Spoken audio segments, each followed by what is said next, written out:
மிதுன ராசிக்காரர்கள் யோக பலத்தை அதிகமாக பெறக்கூடிய ராசிக்காரர்கள் மிதுன ராசிக்காரர்கள். உத்தியோகம், தொழில், வியாபாரம், படிப்பு, புது பொறுப்பு, இடமாற்றம், தொழில் மாற்றம், உத்தியோக மாற்றம், வியாபார மாற்றம் எல்லாம் ஏற்படும். துர்கை வழிபாடு சகல விதத்தில் நன்மை தரும். அலர்ஜி, ஒவ்வாமை, சளி தொந்தரவு, பிபி உடைய வேரியேஷன் தான் பதட்டப்படுத்தும். சிலர் ரொம்ப அலட்சியப்படுத்துறதுனால் தேக ஆரோக்கியத்தில் திடீரென்று இரவு நேரத்தில் போய் மருத்துவமனையில் பரிசோதிக்க வேண்டிய நிலைமையெல்லாம் வரும். ஸோ அதுக்கு என்ன அர்த்தம்? இப்போவே நல்ல நேரத்திலே போய் செக் பண்ணிக்கோங்கன்னு அர்த்தம்.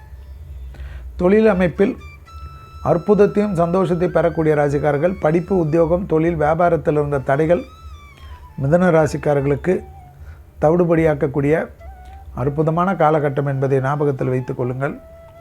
இழுபறியாக இருந்த பலவிதமான கஷ்டங்கள் பரிபூர்ண நிவர்த்தி, யோக பலத்தை நிச்சயமாக பெறக்கூடிய அமைப்பு ஏற்படும்.